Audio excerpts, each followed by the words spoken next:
Omen is defined by Oxford Languages as an event that is seen as a portent of good or evil, and in the lands between, it is not hard to see that the birth of an omen is seen as an ill one.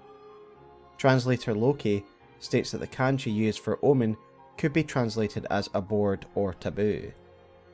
To those of the Golden Order, they are a stain on the world of grace. They are cursed blood, polluting the Erdtree's purity. Part of the reason they are so hated in the modern Erdtree era is born of the fact that they are relics of an earlier era, an uncomfortable and inconvenient reminder of a more primitive period of worship. With their gnarled horns, brutish forms, and accursed blood, it may be easy to see why such beings are treated with such disdain on a surface level. Yet the truth is far more complex than that, as the Omen are not simply brutish monsters needing to be culled. There is a complexity to their condition. There is a humanity to them. Indeed, one of the most intelligent and arguably admirable characters we meet in game is an Omen, Morgott, who is not allowed the curse to define or control him. Conversely, there are those who wallow in the darker aspects of the Omen Curse. Mohg, Lord of Blood, who delights in his corruption. These two twins perfectly encapsulate the duality of the Omen Condition. Then there's of course the Dung Eater, who despite not being Omen himself, delights in the Omen Curse, curses the Golden Order, and wishes to spread this blessing throughout the lands between. The Omen subject is a challenging one to dissect, because the truth of their blood and their curse is warped by prejudice and eroded by time. So in this lore video we will examine the Omen, the Crucible they owe their heritage to, and the Dung Eater, and finally whether there is some reality to fear the Omen and their condition. As I quite often do, I would like to acknowledge some creators whose ideas have been highly influential on my own. This time it is Hawkshaw and Quailag, both of whose work has been fundamental in fine-tuning and informing my own opinions. Finally, I would also like to thank Lokey, translator and author of Abyssal Archive, for providing their translations throughout. And before we get started guys, remember that if you like Elden Ring lore, consider liking the video and subscribing to the channel, as I have hours of lore content for you to enjoy. The very fact that the Omen are called the Omen is in a way a distraction, when we are trying to discern the history and truth behind these beings. What I mean is that the title Omen is mainly a derogatory term that reflects their reviled position in the current age of the Golden Order and the Erdtree. But the origin of the Omen does not lie within this era, and instead they are tied more closely to the Crucible. We learn this of course from the Knot Talisman, the item description of course tying these vestigial growths to the Crucible, as well as the fact this is dropped by an Omen Killer, as well as Perfumer Tricia, which bungs in Omen and Misbegotten alike, all beings seen as impure, all beings tied to the Crucible. So with that said, let us unpack the age of the Crucible, as it is crucial in understanding the origins of these beings. The Crucible is both a state, a precursor of the Erdtree, as well as an age in of itself. There are some stark differences and ideals that permeate both of these eras, despite the ties between the Crucible and the Erdtree. Obviously it is a well-known fact at this stage that the Crucible, the form of the Crucible itself, was the primordial form of what would become known as the Erdtree. And we learn this from various sources, but one of the best is the Godskin Noble set, which reads as follows. Nobles are the most ancient apostles who are said to have assimilated inhuman physiology, not unlike the Crucible, the Erdtree in its primordial form. And of course there are the aspects of Crucible incantations, which read as follows. This is a manifestation of the Erdtree's primal vital energies, an aspect of the primordial Crucible, where all life was once blended together. The fact that the Crucible is closely associated with Godfrey's Crucible Knights, a man who would go on to become the first Elden Lord in the early age of the Erdtree, of course implies that the era immediately preceding the age of the Erdtree was the age of the Crucible, a time when Hoaralou and his knights would have made a name for themselves in this more primal and wild era. As for the form of the Crucible itself, it is often portrayed as a sort of collection of wild branches or roots, as we see from Siluria's helm and Siluria's spear that is said to take the form of the Crucible. The most satisfying explanation of this form, to me, is the one offered by Tarnished Archaeologist, a fellow Elden Ring lore creator, and this explanation is also the one that informed our discussion of the Crucible in our timeline lore video. In their Godfrey lore series, the Tarnished Archaeologist's theory starts by looking at what they term as the Gardener statues. These are the statues found within Round Table Hold, Stormvale Castle, and other areas found throughout the game. There are two variations of this statue, one of a character holding a single branch or sprout, and the other version is surrounded by many, the latter of which is very reminiscent of Siluria's spear and helmet. Tarnished Archaeologist believes that the process being illustrated here between the two statues is known as root sprouting, a process which is when a tree is damaged or cut, and then multiple competing sprouts begin to grow from the stump in order to regenerate the tree. It then follows that the other version of this statue, the one with the singular sprout in its hands, represents the successful sprout that would in time grow into the Erd tree, and that the time of competing sprouts was the time of the Crucible. And if you'd like to hear more about that theory in depth, I'd recommend Tarnished Archaeologist's videos, which I will link below. The idea that the age of the Crucible was a period of competition between varying sprouts fits very well for me. Firstly, because it thematically fits with an area of chaotic, uncontrollable life, and in addition, it also works with the word Crucible itself, which can mean a trial through which something new is forged. In this case, the trial or competition between the sprouts, resulting in the emergence of a strong, new singular tree, the Erd tree. Regardless of whether you agree with this specific interpretation of the form of the Crucible or not, what is clear is that this was an age of primeval, unrestrained, and violent life. And that becomes more apparent when we look at the specific life forms that are associated with this era. Firstly, there are what is referred to as the Lion Guardians, wild ferocious animals that really define the term beast and bestial life form.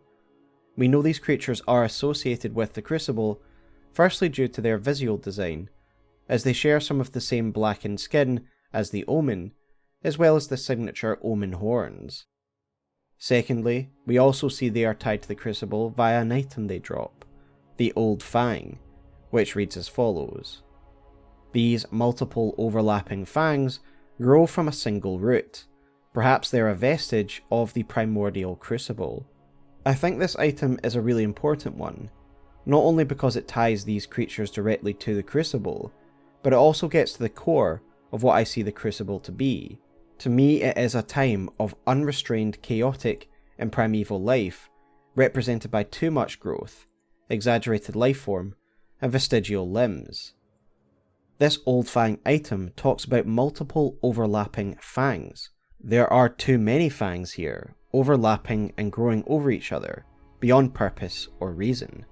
Life for the sake of life, and growth for the sake of growth. Whereas a refined form of life would have an ordered row of teeth, evolved specifically for what is needed for its diet, these chaotic, primeval beings have growths and appendages that are a result of the Crucible's overflowing life energies, where life is expressed in an extreme form, where it is all blended together, and unnecessary growths happen. This idea of vestigial limbs and vestigial growths is also represented by the Budding Horn item description, a very similar item to the Old Fang, and its description reads as follows. This horn began to sprout on a beast that typically bears no horn. Perhaps it is a vestige of primordial Crucible. This is a horn that grows on a life form that doesn't usually grow it. It is an unnecessary growth, an expression of the Crucible's chaotic life energies. And it is these types of vestigial growths that we might call the aspects of the Crucible, as represented by the Crucible incantations of the same name. Of course, a great example of these vestigial growths is the Misbegotten themselves, chimeric beings that have malformed small wings, incomplete scale hides, and tails, none of which have grown through evolution and set to perform a set purpose, but rather have sprouted from their forms in an almost cancerous manner, due to their relation of the Crucible, again an expression of its chaotic overflowing vital energies. Interestingly, Mohg and Morgott themselves also possess similar vestigial growths. Morgott of course has his massive club tail, a mass of flesh and horns, that obviously serves no real purpose. Tails are usually for balance, and in this case Morgott merely uses it like a club. Mohg even has these small and unusable wings that some of the Misbegotten have, as you can see it on his model before he is empowered, and they grow to a size that is actually usable. This is why I relate the Omen, the Misbegotten, and this type of chaotic life to the idea of chaos and demons that is explored in Dark Souls 1. For those unaware, demons in Dark Souls are not the traditional demonic beings of hell that you may see in Abrahamic mythology. Instead, they are products of uncontrollable life, born from the bed of chaos, literally a bed or source of chaotic life, a concept well illustrated by the uneven and wild growth of the bed itself, an image that is indeed very reminiscent of the depictions of the Crucible. The Lord Soul we get from the Bed of Chaos describes it as a bed of life, and likewise, the Crucible is a bed of primeval life, and is repeatedly associated with the terms primeval, primordial, and life. The point of comparing the Crucible to the Bed of Chaos is not to say they are one for one, as that certainly is not true. Rather, I am trying to highlight that the type of life that is associated with the Crucible, and that the similarities in appearance between the Bed of Chaos and the Crucible to me is no coincidence. They are both representing understrained and uncontrollable vital energies. This type of life and idea differs so wildly from the ideas of regression and refinement found in the age of the Golden Order, a sophisticated era of refined principles in stark contrast to this earlier era of crude, chaotic, and primitive life. This is a distinction illustrated by the evolution in the symbolism of the ruling religion. If one compares the wild designs of the Crucible era and early Erdtree period, symbolically branching out like a wild tree, against the more subtle Celtic knot of the Golden Era, a far more tidy and refined symbol. This is a point well made by Quelaag in their Elden Ring Keeps Me Up at Night lore video, and if you'd like a deeper explanation of these symbols and what they could mean, please check out Quelaag's video, which I will link below. But yes, I do see the emblems themselves of each era as a way of illustrating the distinction between the Golden Order and the Crucible era that came before, and why the Golden Order sees themselves as a more sophisticated era. The fundamental concept of regression towards the mean, one of the Golden Order fundamentals, is that life should be pulling towards the mean, becoming more normalized, tidier, and less diverse.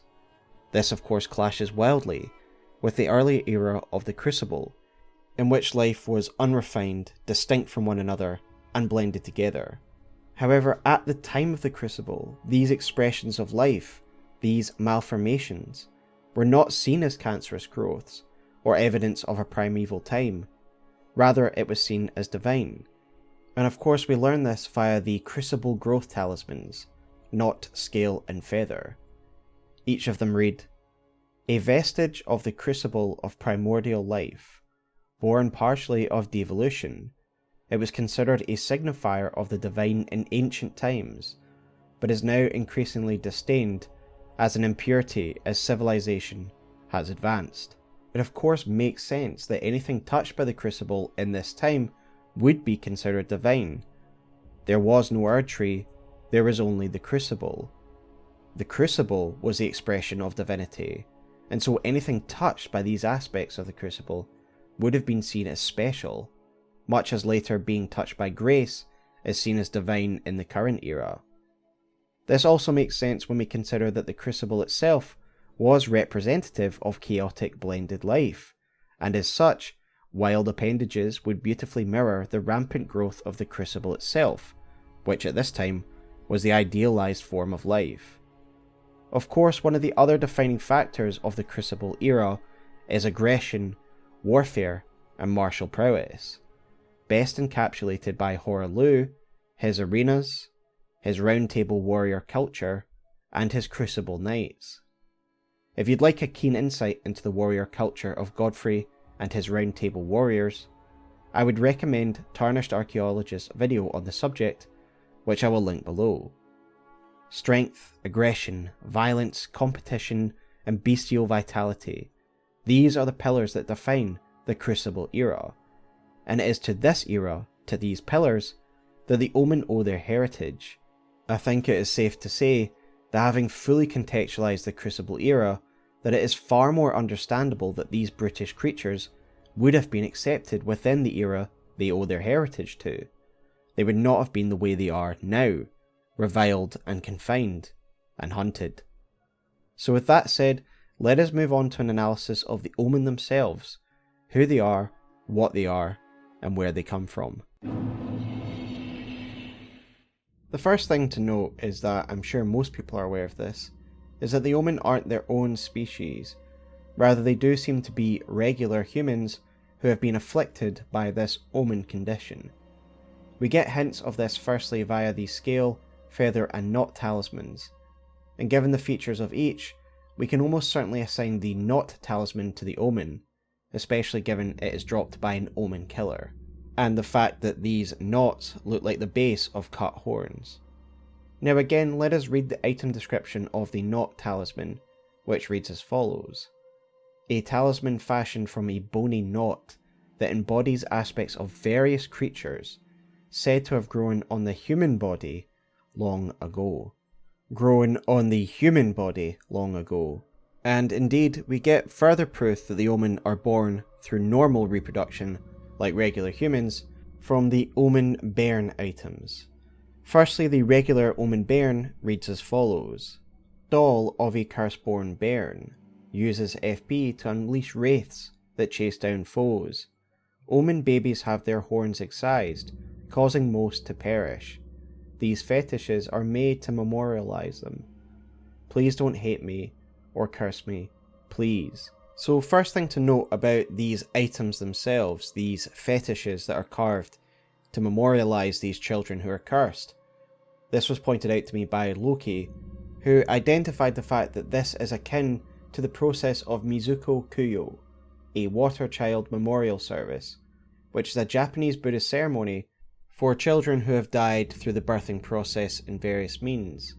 And in this process, a little fetish is carved of the deceased child. And the reason for these rites is to firstly assuage the guilt of the parents, but also to comfort the soul of the past child. Now, this is interesting given that most Omen children will die when they have their horns excised, but also the fact that they are cursed, so perhaps when an Omen child is born, they are considered dead or miscarried anyway, and thus these fetishes are carved to memorialize them and comfort their spirits and their parents. And it really is a stark reminder of how bad it is to be born with this Omen Curse in the time of the Erd Tree, as you are already considered dead even when born, as we will see in the examples of the Regal Omen Bairn, which is still carved despite the fact they will not undergo the operation, and thus must be considered dead despite actually being alive. And so again, props to Lokey for pointing out that cultural connection for me.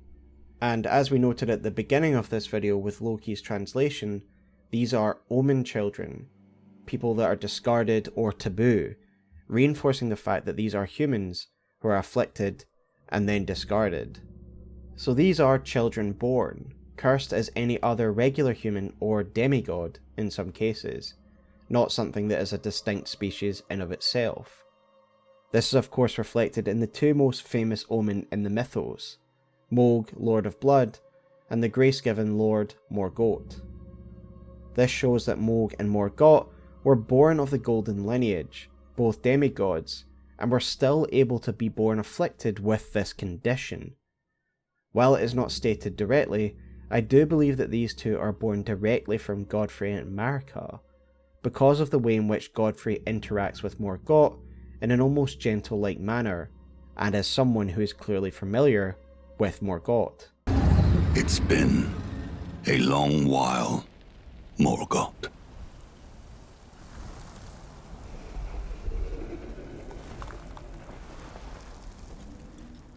And of course we do know that Morgott is at least descended from Godfrey, if not directly, as he is part of the golden lineage as stated by his rune.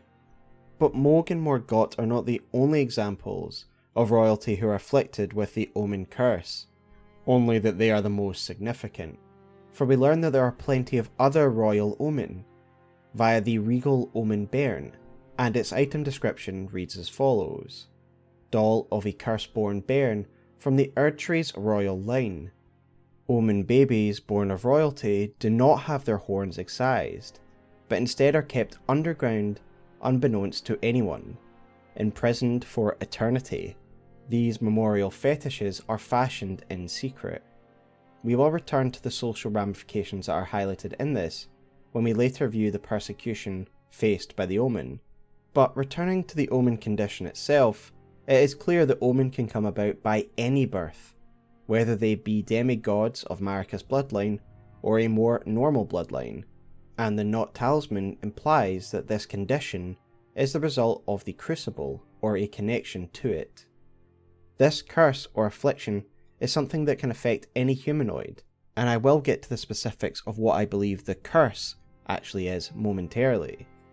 But when it comes to the physical form that the Omen take after they are afflicted, I believe the answer is fairly straightforward.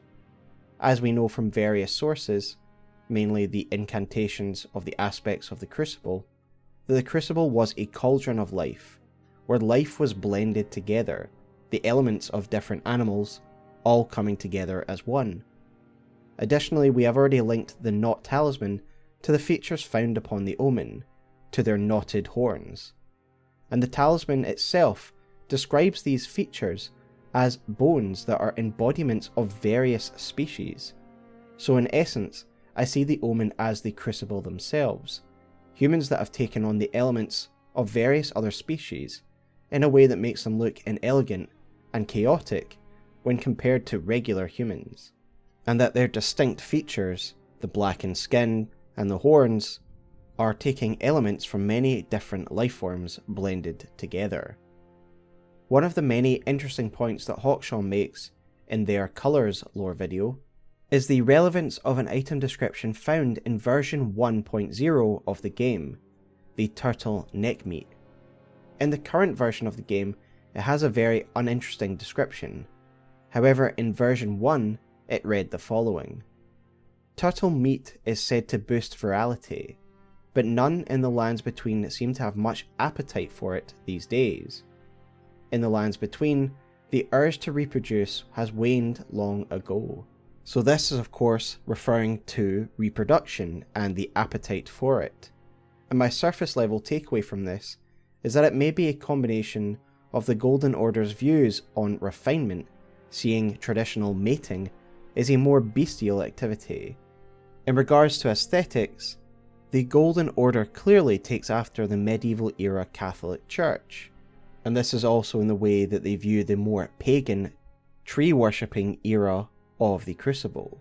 And this waning interest in traditional mating could also be seen as a mirror on the medieval era's church views on sex and conservatism, a view shared by fellow content creator Crunchy in a Twitter thread on this very subject.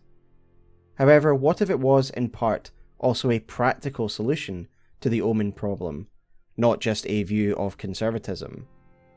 For if the Omen can only come about by natural births, then cutting out that process, traditional reproduction, could easily solve that issue.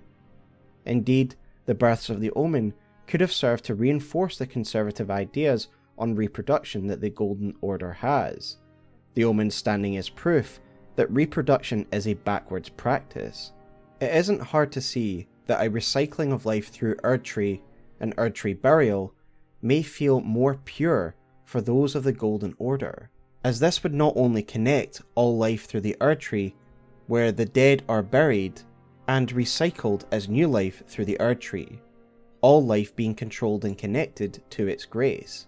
We have discussed this on the channel before, but in Tarnished Archaeologist's Life series, they discuss the possibility that people are born from the Erdtree as a result of this recycling process. We know that Erdtree burial does take place. It is mentioned several times, and in the catacombs we see bodies being absorbed by these roots.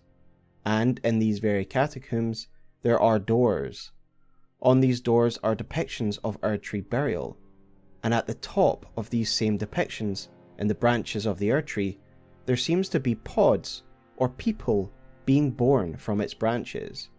And if you want a more in-depth look at that life cycle, I would recommend Tarnished Archaeologist's look at life cycles in the Land Between.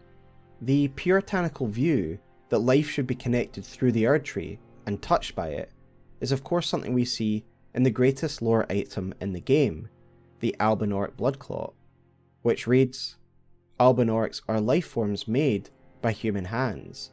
Thus many believe them to live impure lives, untouched by the Erdtree's grace." Now of course Albinaurics are very different from the Omen. No one is claiming that the Omen are artificial life forms. Far from it, as we've already seen. However, what this does highlight is a particular type of hatred, a racial prejudice, if you will, for beings untouched by the Erdtree's grace, disconnected from its systems that we've just discussed. I believe that this is at the core of what causes a hatred for the Omen.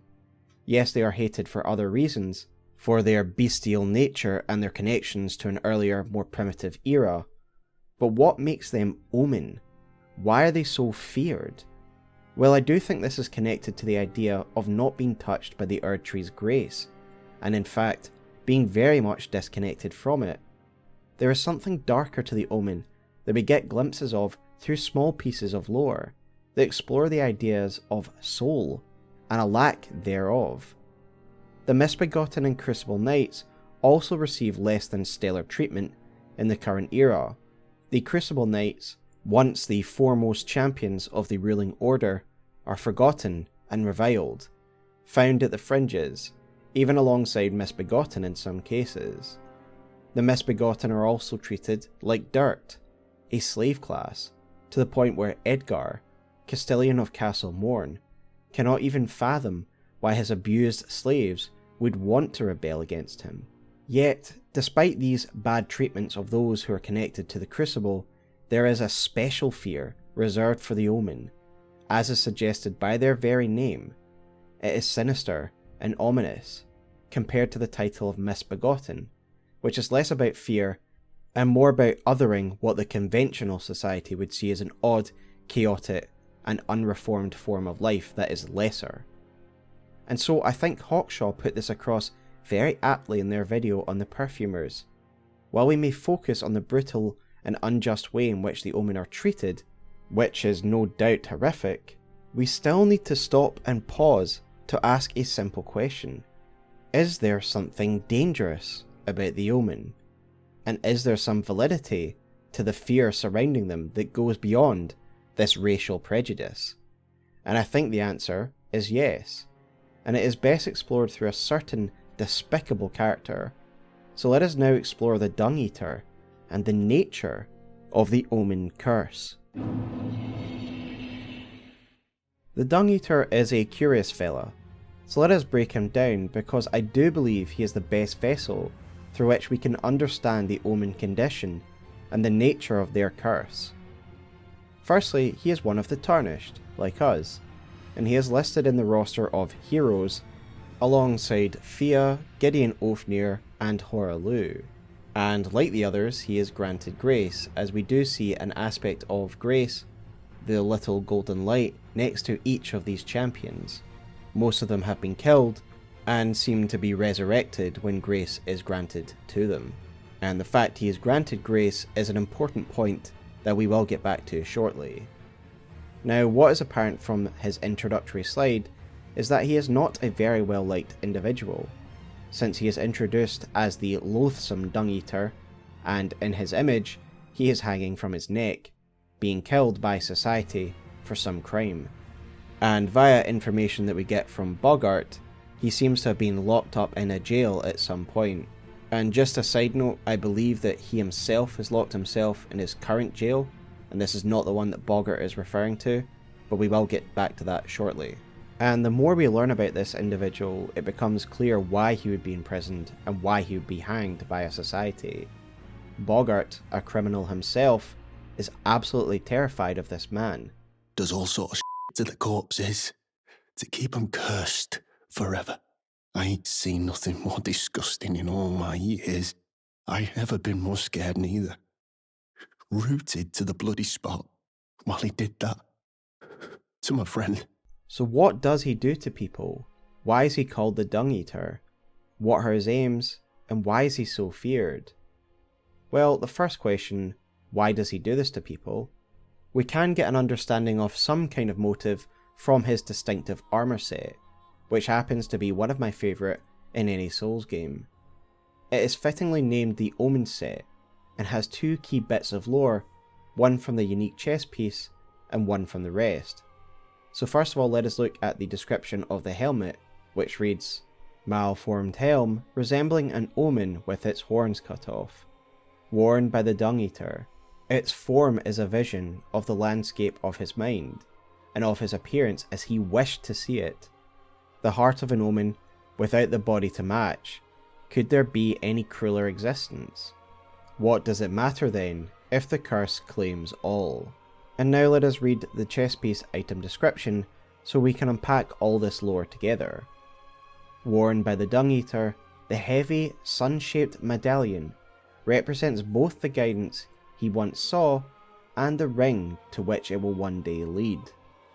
So in very basic terms, it seems as though the Dung Eater is someone who sees himself as an omen, the heart of an omen, and that the armour represents his appearance as he wished to see it, that he wants to have the appearance of an omen. However, he is not actually an omen, and thus he has fashioned this armour to mimic their form, an omen with its horns trimmed to be precise. The final sentence of the regular armour item description, what does it matter then if the curse claims all, seems to be his motivation. He is driven mad by the fact that he himself is not an omen, despite the fact he feels he is. And thus, as if to compensate for the fact he is not himself cursed, he wishes to spread the curse to all. Indeed, he even curses the Golden Order, the order responsible for the punishment, the hunting and imprisonment of Omen, his people. Curse you, Golden Order. One day, you'll get what's coming.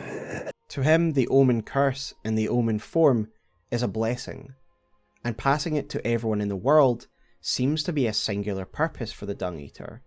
For when his corporeal form is locked in his jail, it is so frustrated that it can't get out and curse people that he repeatedly headbutts the wall, letting it know in his desires to carry on killing and cursing. Must eat more. Defile more. Everything that matters to you for generations to come. I am the Dung Eater, a scourge upon the living. The desire to curse is so much part of his being that it will headbutt the wall to relieve the frustration of not being able to do it. What is interesting is there does seem to be some degree of separation between Dung Eater's corporeal form and his phantom form, the latter of which being the main way we communicate with the Dung Eater. For one, the phantom form seems more in control and at peace, able to sit quietly in round table hold and reflect on his plans. Secondly, his corporeal form doesn't even recognise you when you release him, despite the fact you have already met his phantom. If I was to speculate on the specifics of what is happening here, I would suggest that he can separate himself into a red phantom, and in this form he is far more collected and clear of mind than his more singular-minded counterpart, and when there is the need for a moment of peace, for time to think on his plans, then he locks away his corporeal form while he becomes his phantom form. For it is the phantom form of the Dung Eater that gives us his own key. Dung Eater hates the living and loves the Omen Curse. The helmet is said to reflect the vision of the landscape of his mind, and this marries well with the lore found in the chest piece. As we have already read, the sun-shaped medallion is supposed to represent both guidance that he has received and the ring to which it will one day lead, his ultimate goal. Now firstly, Souls fans will recognise that this sun medallion is evidently a homage to Dark Souls 1 and Solaire of Astora, where the exact same sun symbol was used to represent Solaire's search for his very own sun. In a way, the sun symbol on Dung Eater's armour represents the same, his quest, except his sun that he will find is actually a mending rune, which will curse order itself. Specifically, the sun is said to represent the ring he saw in some vision or guidance, and funnily enough, this isn't the only time this sort of vision is expressed by a sun-like image. Indeed, someone who has very different aims altogether from Dung Eater experiences a similar vision that will also lead to a mending rune. Goldmask, the enigmatic scholar, who is seeking to perfect the Golden Order, experienced a similar vision, as Goldmask's mask reads the following: a mask designed to resemble a blazing golden halo. Its striking design represents both the brilliant inspiration that once shone upon him and the vision of a ring that he will surely find at the end of his pursuit. These are both individuals that, despite being very different in character and aims, walk a very similar path. Both receive a vision of a ring from an outside source. Both use a sun to represent both that vision and their ultimate aim, a mending rune. This of course does lead us to the question, why? Why do both of these visions receive a vision of a mending rune? Where does it come from, and what connects these two characters? So understanding that the sun is meant to represent the rune, the mending rune that they both find, is fairly easy to understand. They are circular and do sort of look like a sun. But it's also meant to represent the source of this inspiration, the guidance that shone on them. This must be from an outside source, something that connected to both these characters to help guide them to their final goals. And the only outside source to me that fits the bill is the Greater Will. It is clear that the Greater Will does not care which form Order takes, only that the Elden Ring is repaired. And again, I would recommend Radataskor's video on the concept that the Greater Will doesn't care about what form Order takes. The Greater Will has many irons in the fire to repair the world. First, it put its faith in the demigods, and now that they have failed, it puts its faith in the Tarnished of all stripes, granting them grace, including Dung Eater. As we mentioned before, Dung Eater appears to have been given grace in the opening cinematics. This means that the Two Fingers and the Greater Will have chosen Dung Eater for a purpose. Perhaps in both Dung Eater and Goldmask, the Greater Will saw an opportunity for the Elden Ring to be repaired and a new order to take hold through the mending runes that they would create. And no matter what we feel about the crimes that the Dung Eater commits, it doesn't really matter to the Greater Will. At the end of the day, the Dung Eater is another tool. He will provide a rune that could be used to repair the Elden Ring and bring about a new order, an order of despair. And while that may seem bad to us, at the end of the day the Elden Ring is repaired and the Greater Will's authority is reintroduced. And thus, I think the Greater Will chose both Goldmask and Dung Eater in the same way, as potential tools to repair the Elden Ring, just in their own individual ways. Much like Goldmask, Dung Eater is personally invested in bringing about the future he glimpses in his vision that the Greater Will gives him, a world where the curse is spread everywhere, everyone's children, and their children's children. The Order itself is cursed, and the fact that this vision is granted to him means that the Greater Will considers this as a viable possibility for the future. And so there's more to the Dung Eater than meets the eye. He is actually a specialist, much like Goldmask, an expert in his area. And this of course brings us back to his methodology, and why he is so loathed, and why he is called the Dung Eater. When we find the corpses of those defiled by the Dung Eater, we can already tell that this is a fairly gruesome crime. They are usually tied to a chair, with blood over their lower half of the body, suggesting a sort of torturous process. This process is repeatedly referred to as defilement by the Dung Eater himself. I can kill you and defile your corpse, then the pox will truly be your own. And the term defile is also present in the item description of the Seedbed Curse. Defile is one of those really powerful words that is excellent in conveying something truly wrong, truly perverse. In regards to a body, which is in this case, it is often used in cases of particularly heinous crimes, where a body is mutilated after the person's death, but the method is so vile and graphic that details are replaced with that singular word that is so effective in conveying a gruesome fate, defiled. So we get the impression that what Dung Eater does to the body is so vile, so gruesome, that the game simply refuses to give us any specific details. The horror in Boggart's testimony that we listened to previously really does a fantastic job at hammering home the trauma he has by even witnessing the Dung Eater in action. But it is important to remember that Dung Eater gives us the order of how he does things. He kills you first, and then defiles you, so you will be reborn cursed. So you die, you're murdered, your body is defiled, and then you are reborn cursed. And this is unfortunately the fate of poor Boggart himself. I will kill again, and defile each corpse with care, just to be sure that when they're reborn, they'll be cursed. But the details of the defilement is something that we are missing, and we can get some information on it by looking at the Seedbed Curse, the description of which reads as follows. Curse grown on a corpse killed and defiled by the Dung Eater, a tender pox afflicted with omen horns. The Dung Eater cultivates the Seedbed Curse on corpses. By doing so, he prevents dead souls returning to the Erd Tree, leaving them cursed forever. One of the most loathsome things found in the lands between.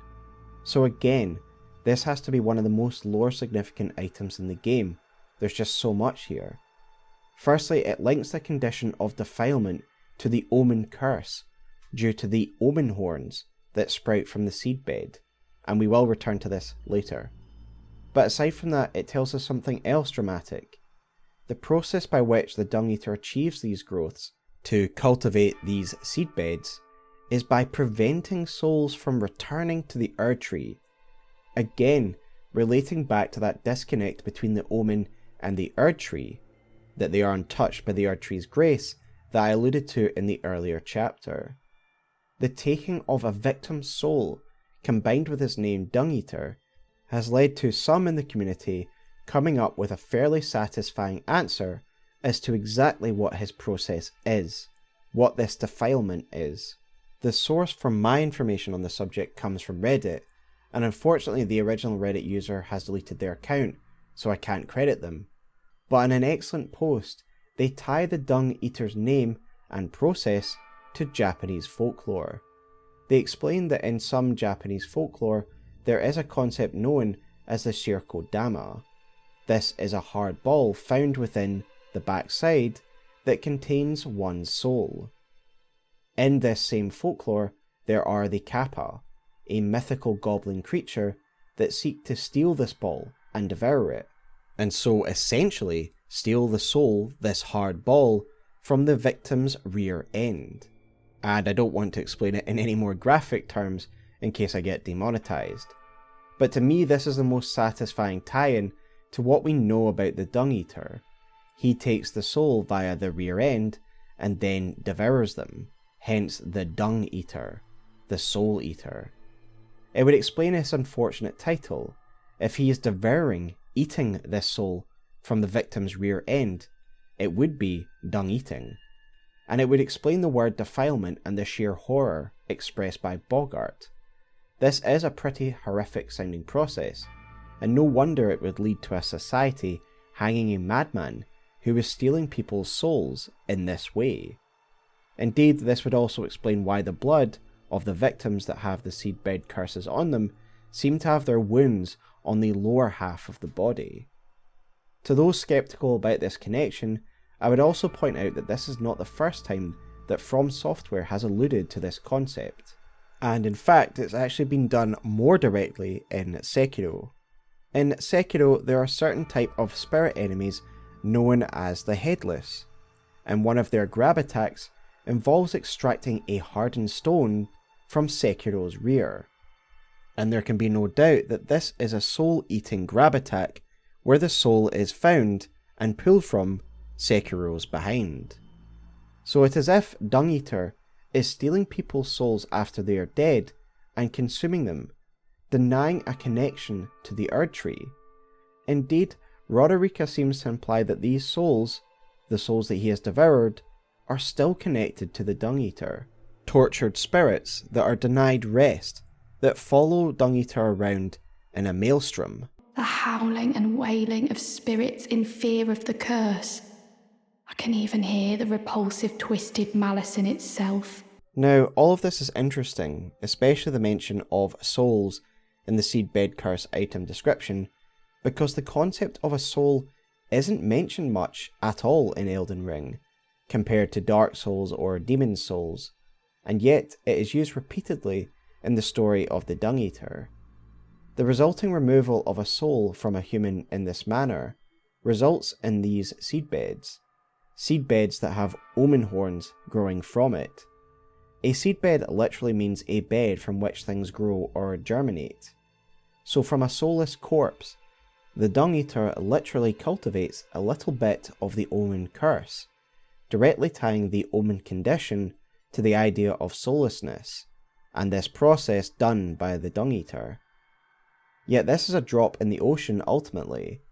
Dung Eater is one man, and his labour would take generations if he was to spread it manually to everyone in the world.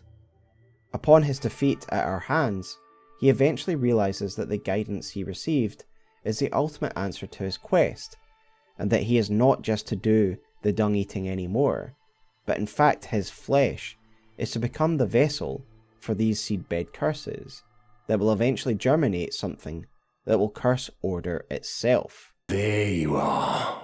You warded off my blessing, despite the curse stirring within you. No one has succeeded in that before. How? I thought.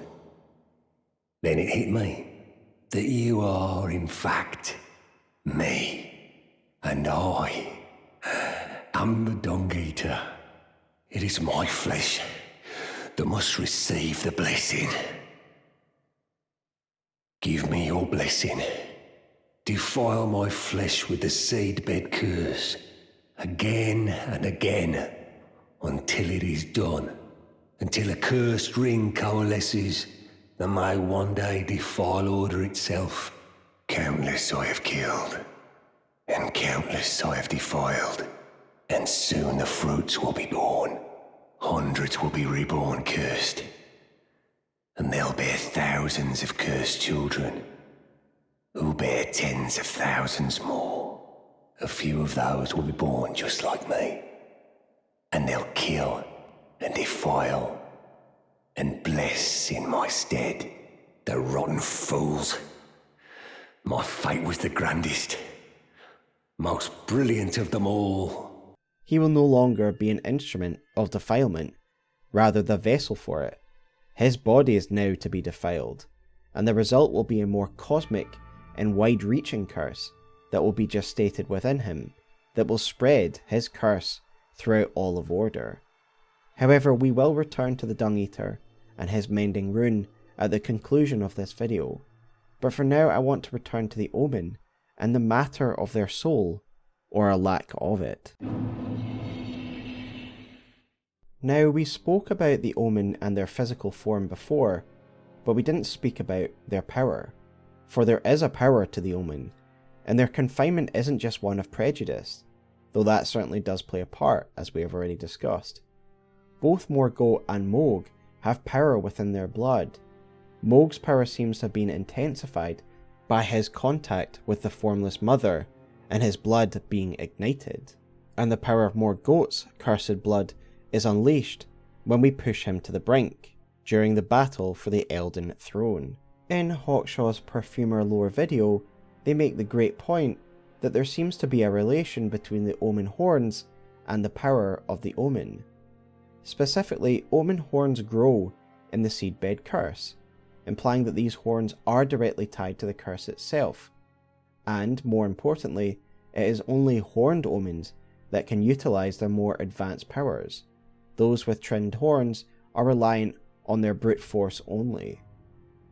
When I talk about powers, I'm referring to the regal Omens, the horned Omens, ability to breathe, curse fire, release their curse in a bombardment, and wreathe their swords in this brown-black Omen flame. This is an ability not used by the trimmed Omen, suggesting the power of the curse itself is connected to the Omen horns, that they are a manifestation and a nexus of this curse and its power, hence the presence of these horns on the Seedbed curses.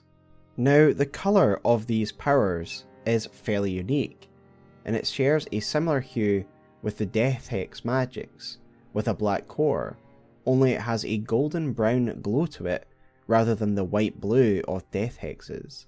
The black core of it does suggest a connection to the element of death, which makes sense if we consider that the Omen may be soulless. And there is certainly more to suggest a connection here.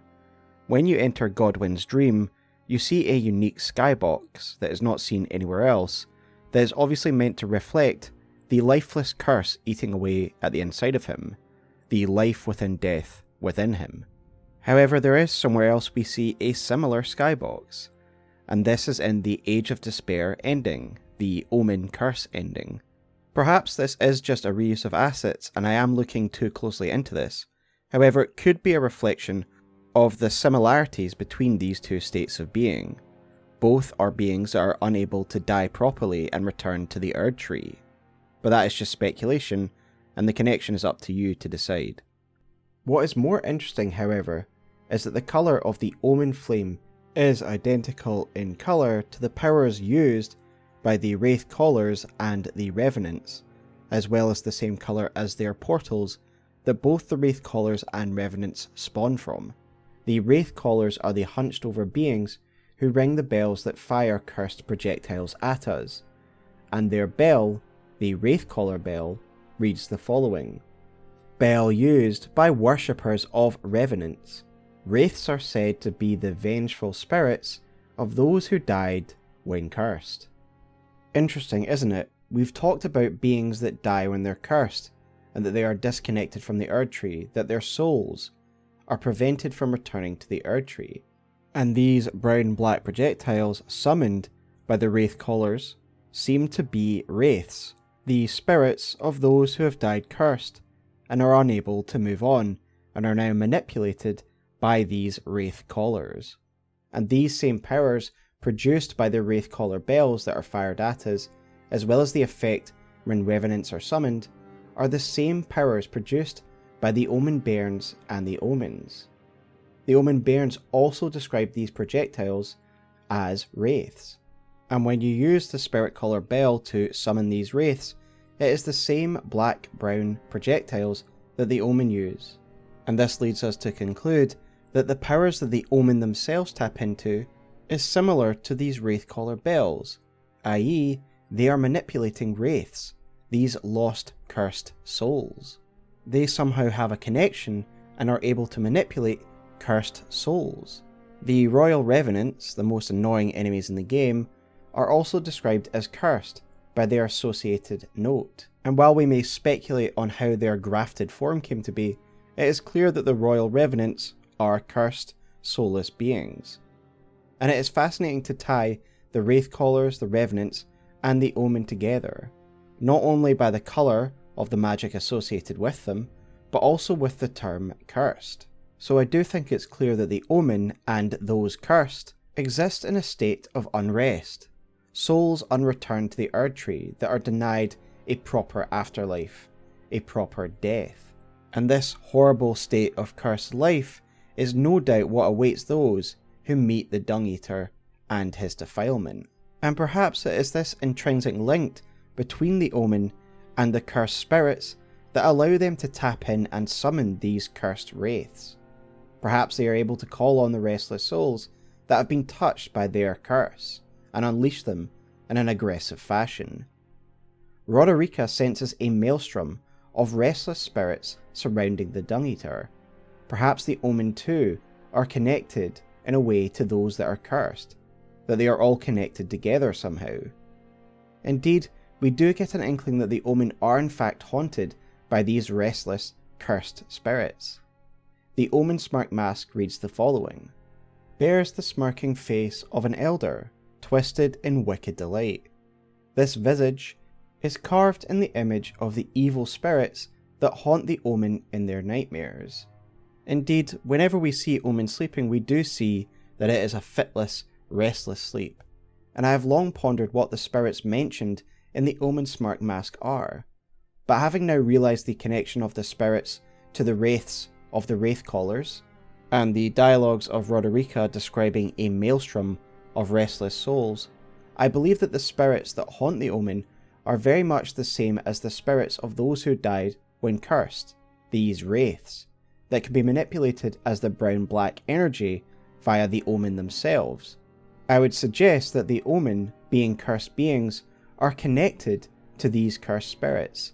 There is an intrinsic link. That is why they are able to manipulate their powers, but it is also why they are haunted by these same spirits. I have always found it interesting that when we fight the Omen duo on the outskirts of Leyndell, that we are pulled into an abyss-like arena after reaching the corpse of a Leyndell soldier. Perhaps this is the corpse of a cursed person who died, and thus is a sort of trap set up by these Omen duo, and that they spread the curse to his body on purpose, and we are pulled into this trap, into this in-between space, this abyss, where the cursed live. We are of course veering dangerously into wild speculation territory, but I do believe that the Omen's intrinsic link to this cursed realm could be the explanation for this abyss arena. The curse of the Omen is real. It is a state of soullessness, and we learn this via the Dung Eater, who seeks to recreate the curse by disconnecting people and their souls from the Erdtree. The cursed are those that are restless, denied a final death, and the cursed will never rest, and they are angry and vengeful. They can either be used as weapons by the Omen, who can redirect the ire of their cursed brethren towards their enemies, or they will haunt the Omen themselves, angry that they are denied their rest. One needs only look at the Revenants to see that a cursed existence is one that does not bear thinking about. Never mind the poor spirits that follow the horrendous Dung Eater around like a maelstrom, tied to this monstrous murderer, denied proper sleep. This is of course pretty terrifying, and I had long assumed that the treatment of the Omen was mainly born of prejudice of the Golden Order, and this certainly will still play a role, but there is a real danger and threat to their curse. No one wants to be soulless. No one wants to end up like a royal revenant.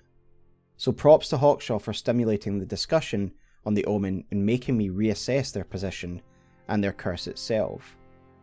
But this will of course leave us with a massive question.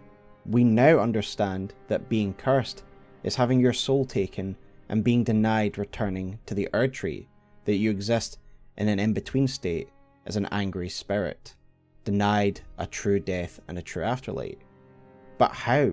And what has it got to do with the Crucible? Well, I would like to suggest a pretty simple answer, an Occam's razor if you will. If the Omen are touched by the Crucible, connected to it, then they simply aren't connected to the Erdtree.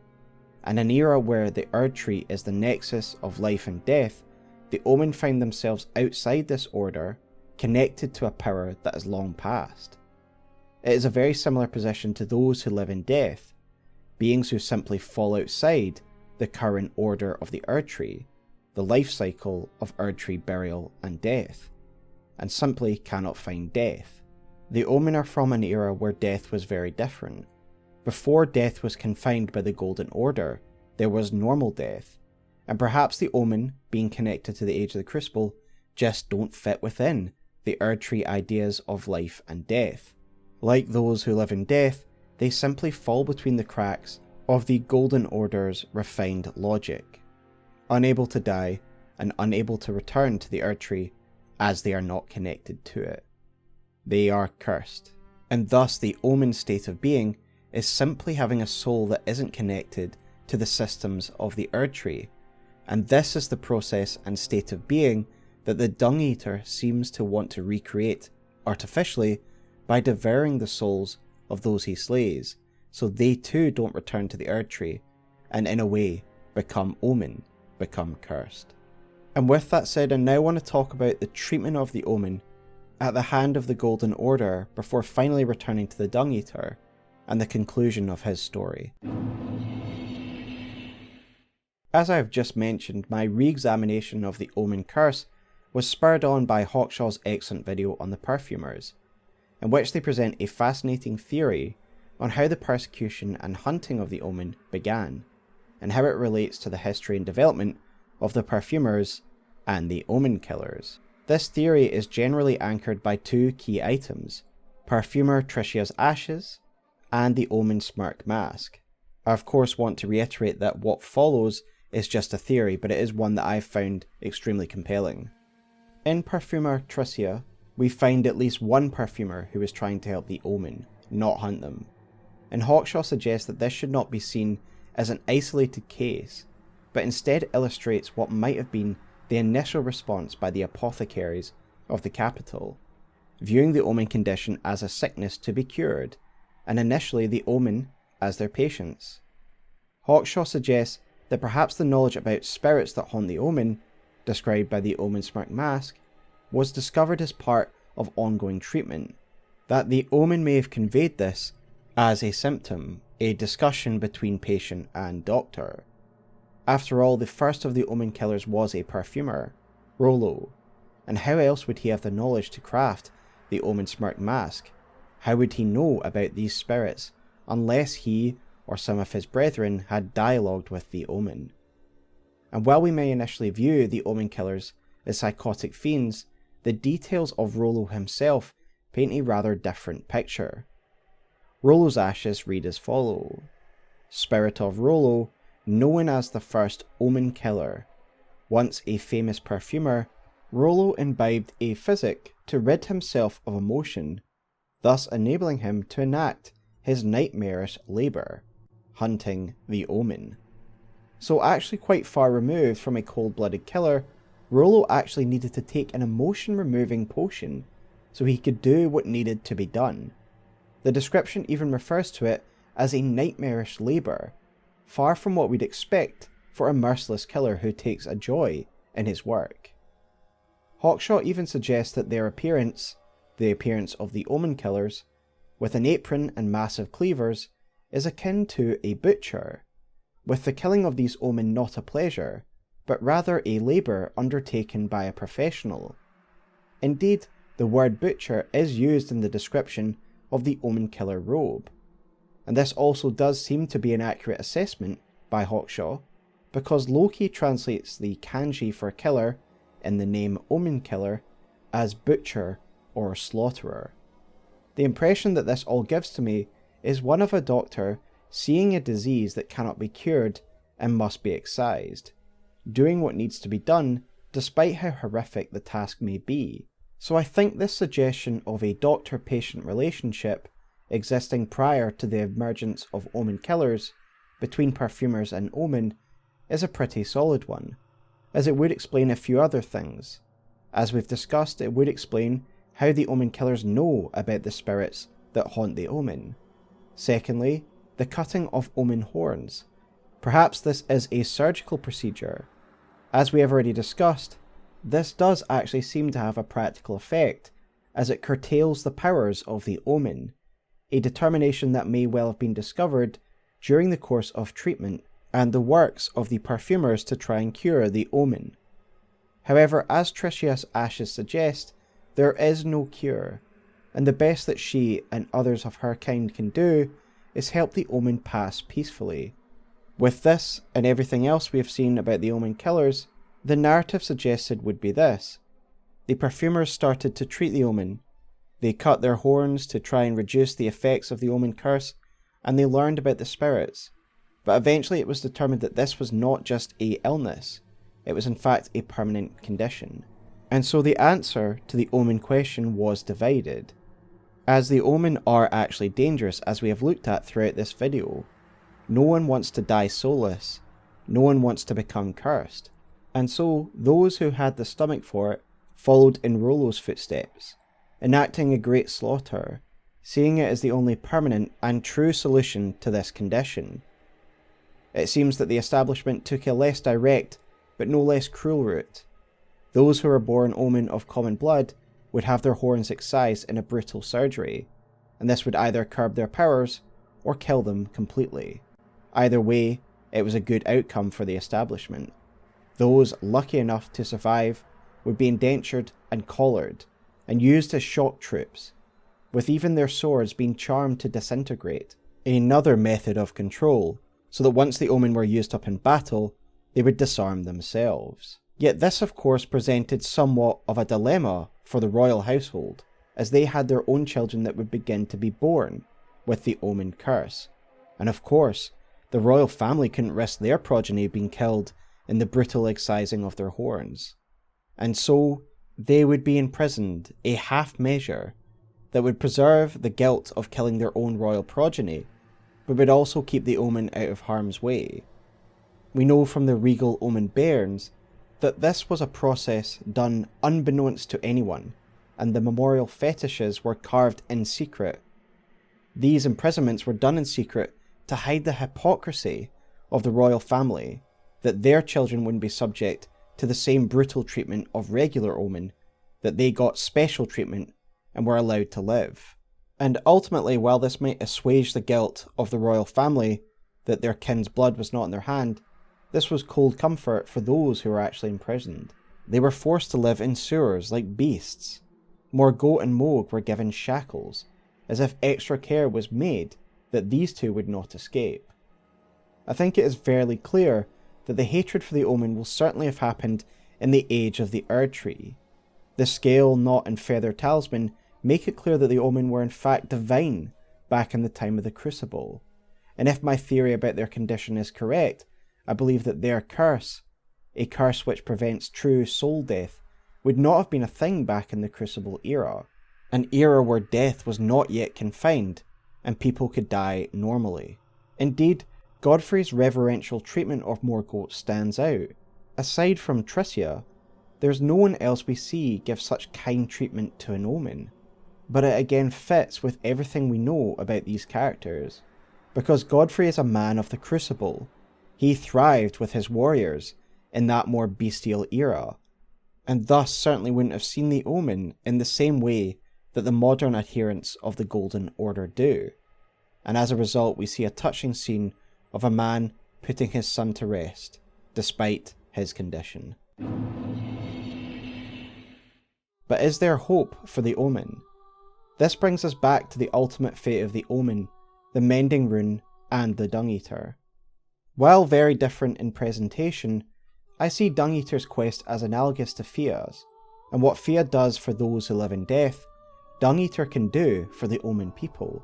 Both of these characters represent groups that fall outside the current orders.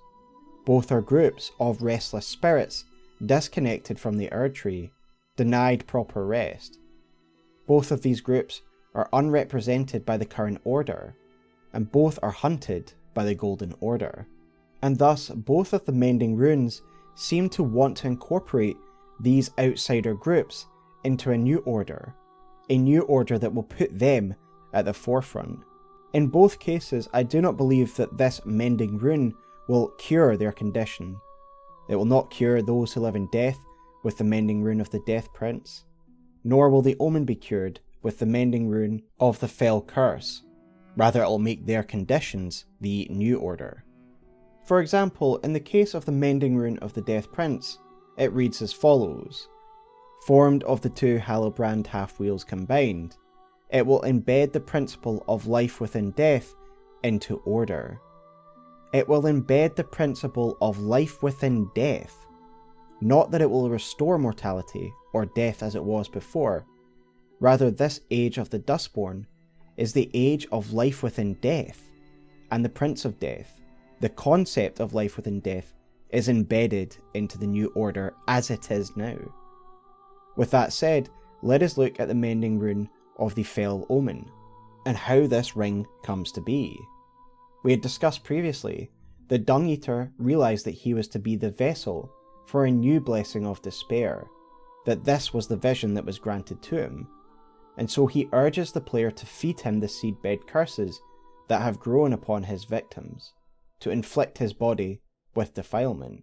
What is interesting is that when the Dung Eater decides upon this path and begins to formulate the birth of his Mending Rune, the birth of a new order, the spirits around him, the cursed spirits, seem to conform to this new order, as Roderica comments on the maelstrom that she had sensed previously. And specifically, this dialogue does not come about until the Dung Eater has formulated his plan to become the vessel for the Mending Rune of the Fell Omen. She says the following: I can hear them, the spirits, as they howl and lament in fear of the curse, and worse than ever, the reverberations of the twisted malison itself. But after all this time, I've started to grasp it now. I can hear, in the malison, another fearsome order. After we fed him 5 seedbed curses, the Dung Eater seems to reach a critical point, where the cursed material inside of him, like a formula within a test tube, reaches a saturation point. The Dung Eater is killed, and from his body is formed the Mending Rune of the Fell Curse.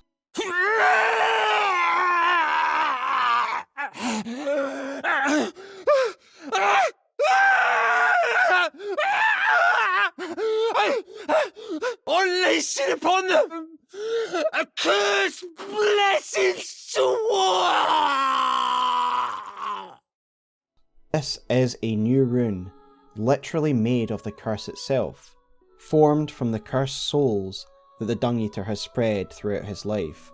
It is curse distilled. The rune itself so saturated that even this eldritch object has horns protruding from it, omen horns, in the form of a rune. The item itself reads the following: the reviled curse will last eternally, and the world's children, grandchildren, and every generation hence will be its pustules. If order is defiled entirely, defilement is defilement no more, and for every curse, a cursed blessing. So I think the effect is quite clear. Order itself will be cursed when the Elden Ring is repaired with this rune. The rune itself will corrupt the Elden Ring, and the curse will spread out into the world. The Elden Ring governs the rules and laws of this universe, and so if it itself is defiled by the curse, it makes a sort of sense that the curse will permeate all life, and every generation hence, everyone will be born cursed. Up until this point, the Dung Eater has been spreading the curse the good old-fashioned way, one murder at a time, hoping he could spread it far enough that more and more children would be born cursed, and it would become exponential. However, the realization that he came to, the epiphany of how he could achieve this vision set out to him, was why not tackle the issue at the source? If order itself is defiled, then defilement will become order itself, spreading to every life form uniformly. We looked at the Dung Eater's armour description before. He was guided to this conclusion, to this final goal.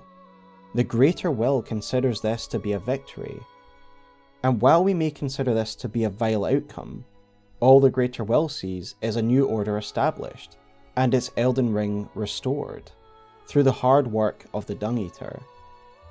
To us, the Dung Eater may be a murderer, but to the Omen people, he is a hero.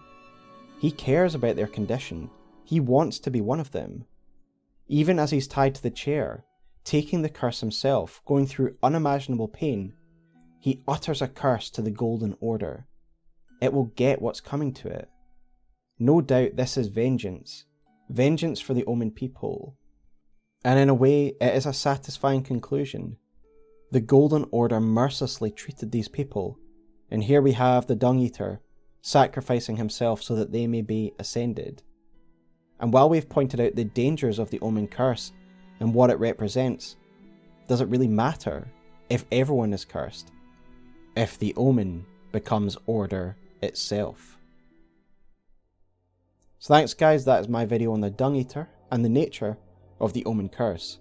Now you may be realising that there's a component part that's missing from this discussion on the Omen, and that is Morgott, the grace-given Lord of Leyndell. While it was my original plan to include him in this video, the scope of the Omen Curse and the Dung Eater subject became too vast, and so I've decided to do a separate video on Morgott, the grace-given Lord, so look out for that as my next video. If you like this video guys, please leave me a comment and a like, and consider subscribing to the channel. But until next time guys, please leave me your comments below if you think I missed anything, or if you agree with me, and let me know what you want me to look into next after Morgott, of course. But until next time guys, I will see you in the Shunning Grounds. Take care, and have a cursed night.